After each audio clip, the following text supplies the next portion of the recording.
Assalamualaikum warahmatullahi wabarakatuh. Waalaikumsalam warahmatullahi wabarakatuh. Alhamdulillah, wassalatu wassalamu ala sayyidina maulana rasulillah wa ala alihi wa ashabihi wa man tabi'ahu wa nasarahu wa wala amma ba'dah. Fanawaina ta'aluma wa ta'lima wa tadhakkura wa tadhkira wa naf'a wal intifa'a wal ifadata wal istifadah wal hatha ala tamassuki bi kitabillahi wa sunnati rasulih sallallahu alaihi wa alihi wa sahbihi wasallam wa du'a ila al-huda wa dalalata ala al-khair ibtigha'a mardatillahi wa qurbihi wa thawabihi.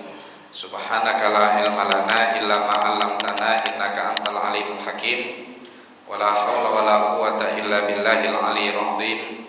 Allahumma inna na'udzubika min ilmin la yanfa' wa qalbin la yakhsha wa nafsin la tashba' wa 'ainin la tadma' wa amalin la turfa' wa min du'ain la yustajabu laha bi rahmatika ya arhamar rahimin. Allahumma inna nas'aluka al-ilma ladunni wal mashraba as-safiyal hani ya wahhabu ya ghani. Allahumma la sahla illa ma ja'altahu sahla wa anta taj'alul hazana idza syi'ta sahla. Allahumma sahhil lana hifdzal ulum wa hab lana wasi'atil fuhum bi jahi nabiyyikal ma'sum. Jamaah kaum muslimin wal muslimat rahimakumullah.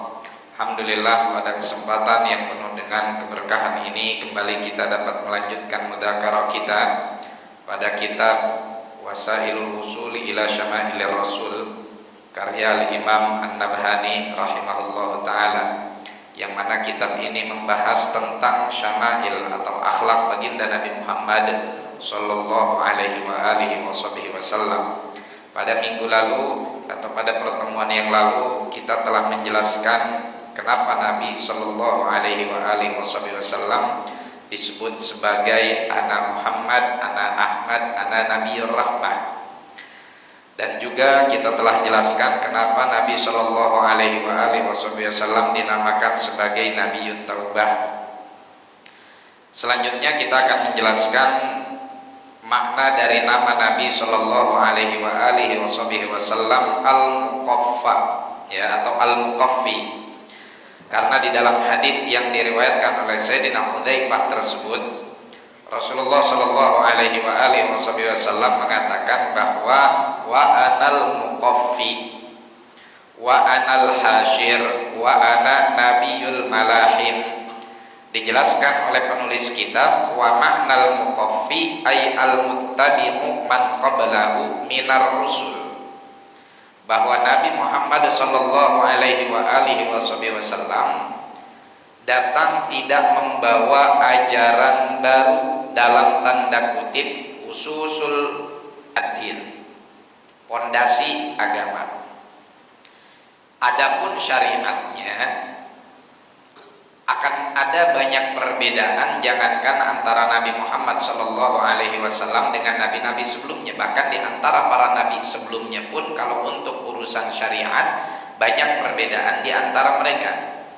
Tapi untuk landasan agama, maka yang dibawa oleh Nabi Adam alaihissalam sampai Nabi Muhammad sallallahu alaihi wa alihi wasallam itu hanya satu, inna dina indallahil Islam.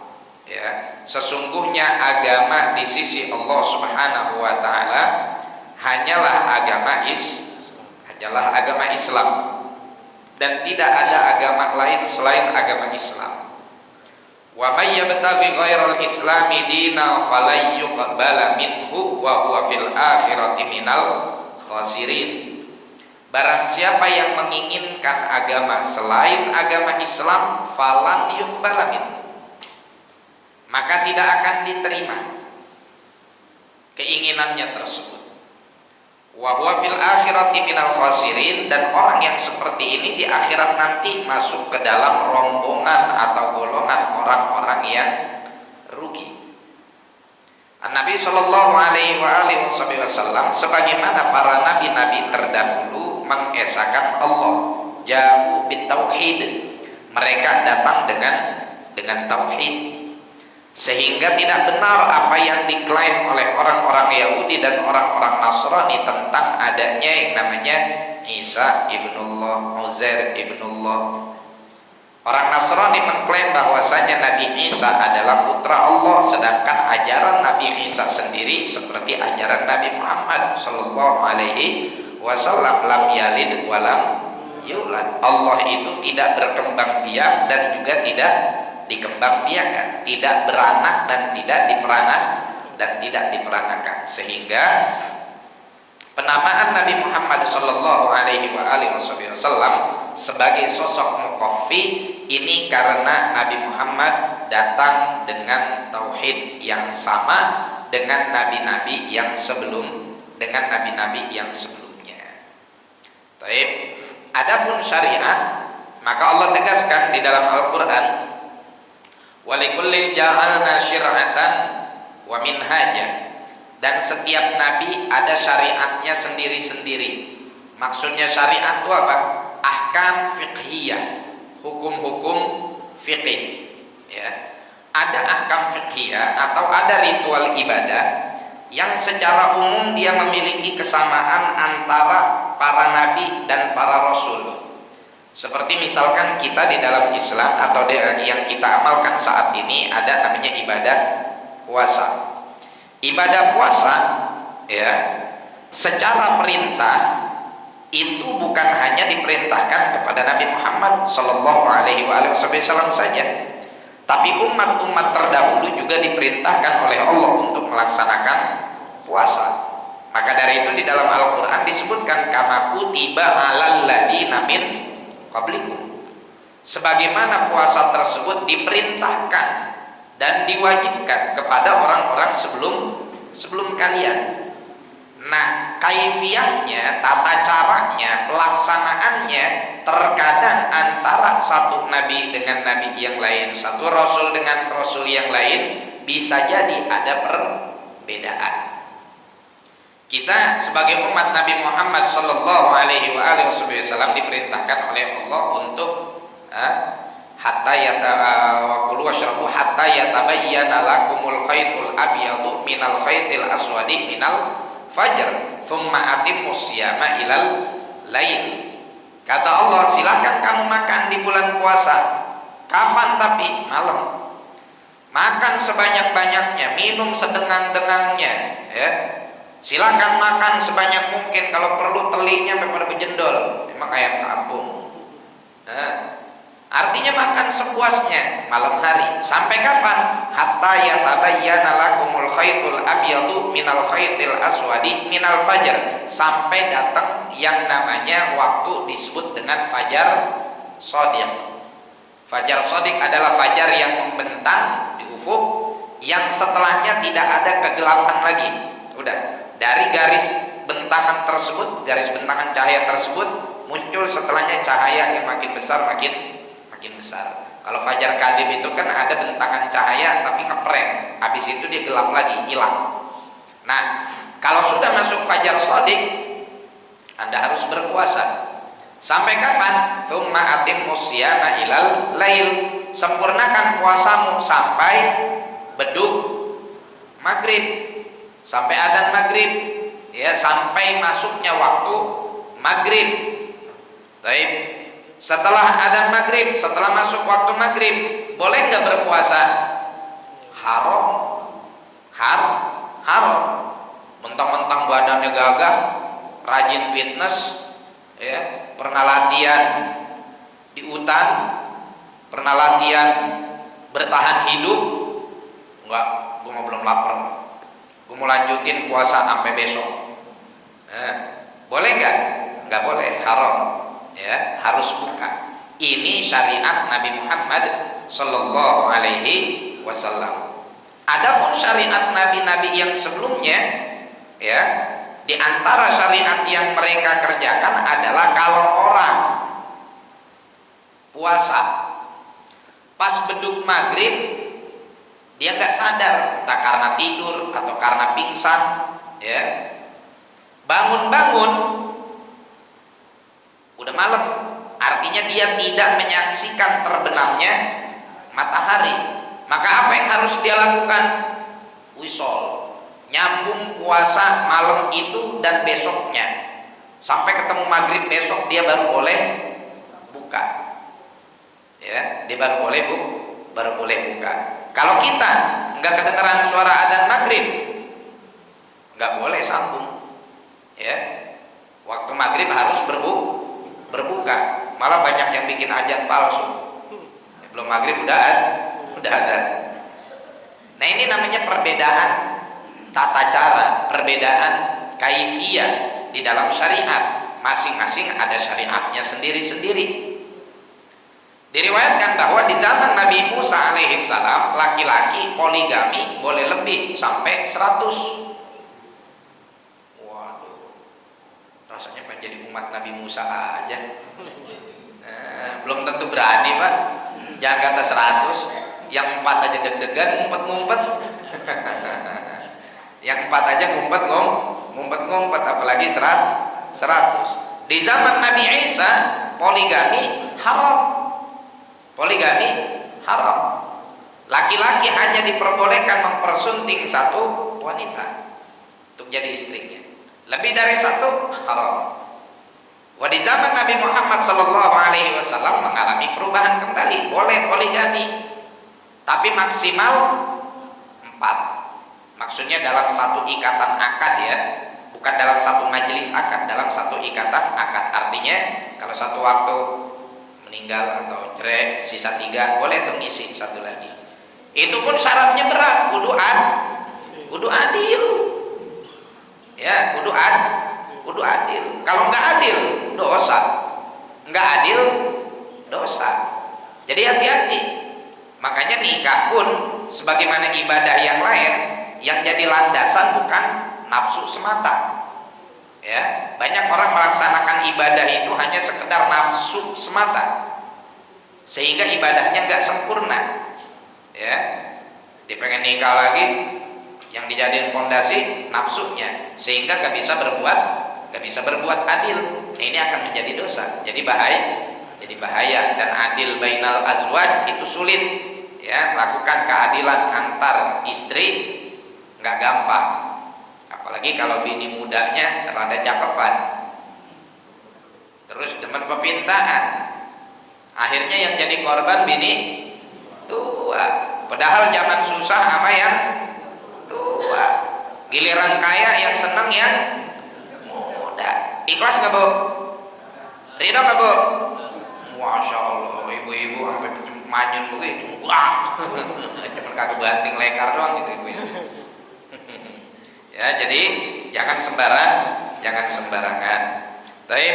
Nah, adapun kenapa Nabi SAW ini disebut sebagai muqaffi, orang yang mengikuti? Bukankah Nabi pernah bilang, laukana Musa hayyan ma wasi'ahu illa tibai? Kalau Musa itu masih hidup, dia nggak ada pilihan lain kecuali mengikutiku. Jadi sebetulnya Nabi Muhammad yang ngikutin para nabi atau para nabi yang ngikutin Nabi Muhammad? Nah, sebetulnya Nabi Muhammad ngikutin para nabi sebelumnya atau para nabi sebelumnya ngikutin Nabi Muhammad? Fal jawab, ya, yang dimaksud dari al-muqaffi artinya apa yang dibawa oleh baginda Nabi Shallallahu Alaihi Wasallam dalam hal yang sifatnya prinsip, dalam hal yang sifatnya pondasi dan akar, itu sama seperti yang dibawa oleh nabi-nabi sebelumnya. Namun secara posisi dan kedudukan, Nabi Muhammad Shallallahu Alaihi Wasallam adalah imamul anbiya'i wal mursalin, imam para nabi dan rasul, imam para nabi dan rasul, ya, imam para nabi dan rasul, gitu. Maka dari itu ketika Nabi Shallallahu Alaihi Wasallam melaksanakan Isra wal Mi'raj, sesaat sebelum Mi'raj, Nabi ngapain dulu sama para nabi yang lain? Sholat berjamaah. Di mana? Di Baitul Maqdis. Mudah-mudahan Allah Subhanahu wa taala segera kembalikan ke tangan kaum muslimin dan Allah hancurkan orang-orang Yahudi Zionis yang zalim dan juga senang merampas hak orang lain. Amin ya rabbal alamin. Baik. Nabi jadi imam, siapa makmumnya? Para nabi, para rasul, ya. Dan kalaupun para nabi dan para rasul tersebut masih hidup hingga saat ini, mereka nggak punya pilihan lain kecuali melaksanakan apa yang disyariatkan oleh Nabi Muhammad Shallallahu Alaihi Wasallam. Itulah nanti kenapa ketika akhir zaman tiba, saat Nabi Isa turun ke muka bumi, Nabi Isa tidak membawa syariatnya, ya. Tapi yang dibawa oleh Nabi Isa alaihissalam adalah syariat Nabi Muhammad Sallallahu Alaihi Wasallam. Tadi kita dengar syariat Nabi Isa nggak boleh poligami, nanti beliau turun tetap bawa syariat Nabi Muhammad, masih boleh poligami, ya, beristri 4 maksimal. Cuman tetap syaratnya juga sama, harus adil, ya. Kalau bini muda dibeliin Fortuner, bini tua juga kudu Fortuner. Kalau bini muda perawatannya di salon sebulan 5 juta, bini tua juga perawatannya ongkosnya kudu sama 5 juta.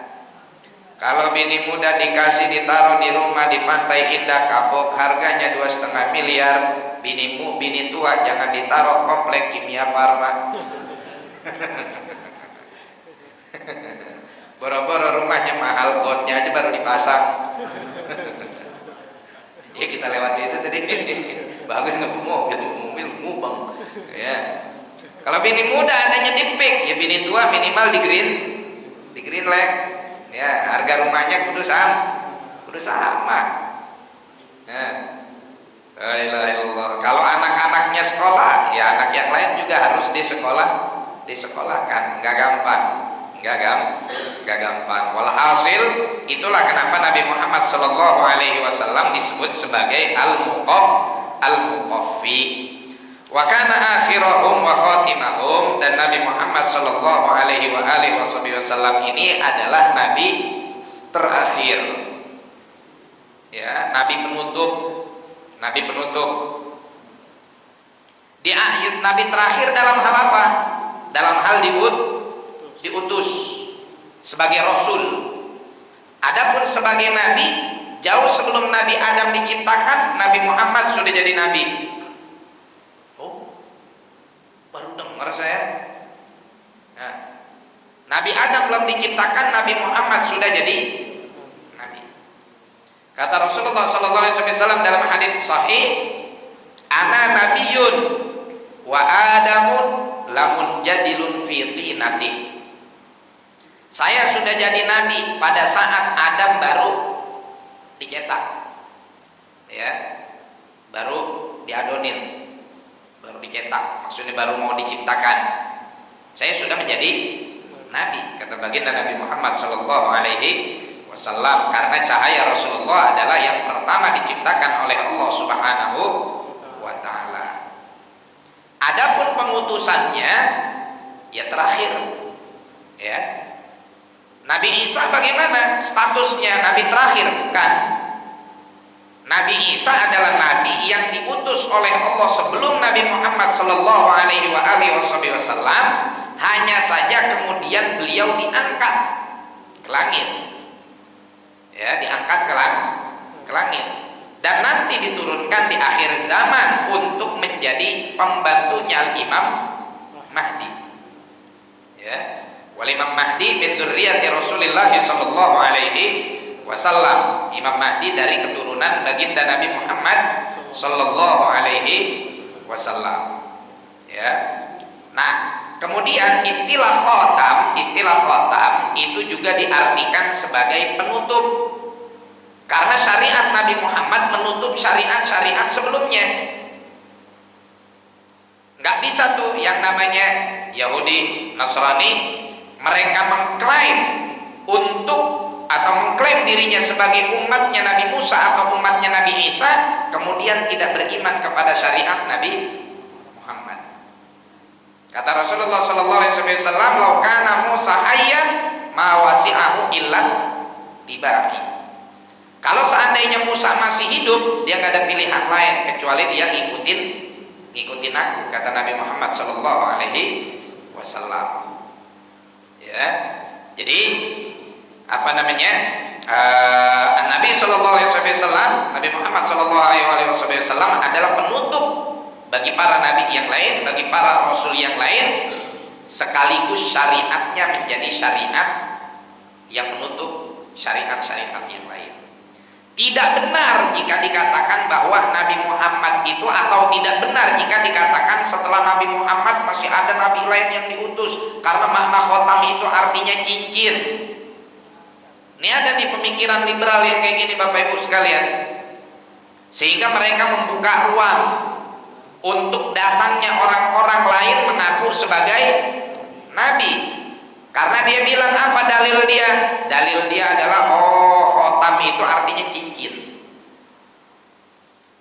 Dan cincin itu umumnya digunakan di jari yang menandakan perhiasan, sehingga makna khotam itu bukan penutup para nabi, melainkan perhiasan para nabi. Artinya apa? Kalau nabi dibilang perhiasan para nabi, kalau Nabi Muhammad SAW dibilang perhiasan para nabi, berarti akan ada nabi yang datang dan diutus setelah Nabi Muhammad. Dan ini adalah doktrin yang sesat dan mengeluarkan dari akidah.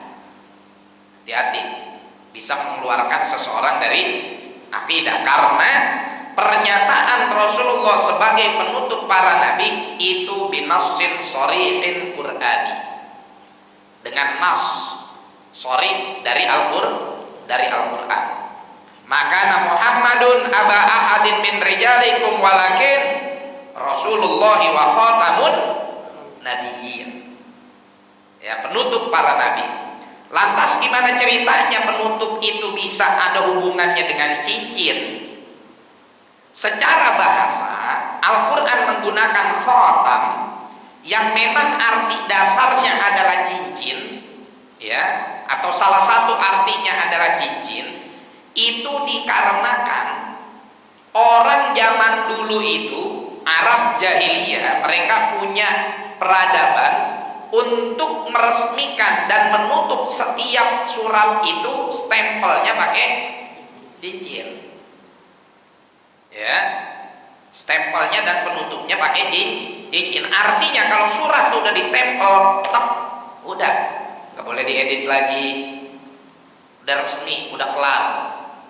Ya, maka digunakanlah ungkapan tersebut untuk menggambarkan bahwa dengan kedatangan Rasulullah SAW udah distempel utusan kenabian, nggak ada nabi lagi yang lain, nggak ada rasul lagi yang lain, sehingga khatam tersebut bukan hanya diartikan cincin, tapi diartikan sebagai penutup para nabi dan para rasul. Itulah kenapa beliau disebut sebagai khatamun nabiyyin.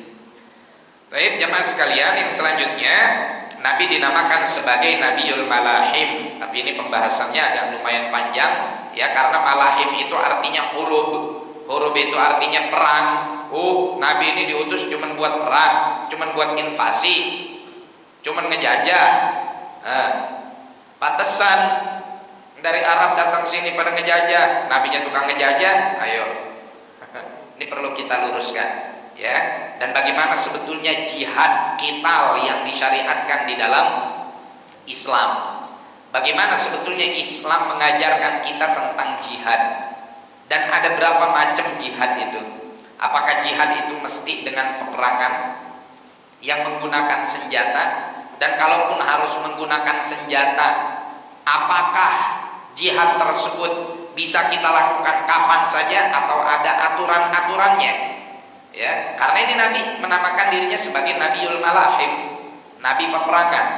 Ya, kita tidak ingin kemudian ada kerancuan dan pemikiran yang menyatakan bahwasanya Nabi itu hobi perang, ya, Nabi itu demen kerusuhan, Nabi itu demen kekacauan, Nabi itu demen perkara-perkara yang kredit dan lain-lain sebagainya, karena dia menamakan dirinya Nabiul Malahim. Dan ada bukti fakta sejarahnya bahwa ada peperangan antara kaum muslimin dengan bangsa Arab, kafir Quraisy dan lain-lain sebagainya. Nah, ini insya Allah akan kita jelaskan pada pertemuan yang akan datang, karena lumayan cukup panjang. Ada pertanyaan? Fadhol.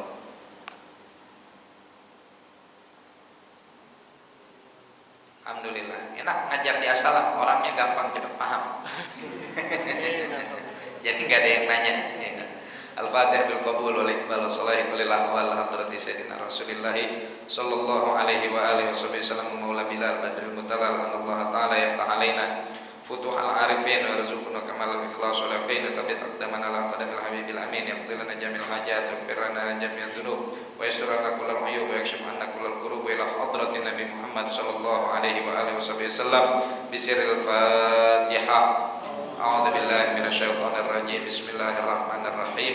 الحمد لله رب العالمين الرحمن الرحيم مالك يوم الدين إياك نعبد وإياك نستعين اهدنا الصراط المستقيم صراط الذين أنعمت عليهم غير المغضوب عليهم ولا الضالين آمين. سبحانك اللهم وبحمدك أشهد أن لا إله إلا أنت أستغفرك وأتوب إليك والعفو منكم. السلام عليكم ورحمة الله وبركاته. Waalaikumsalam warahmatullahi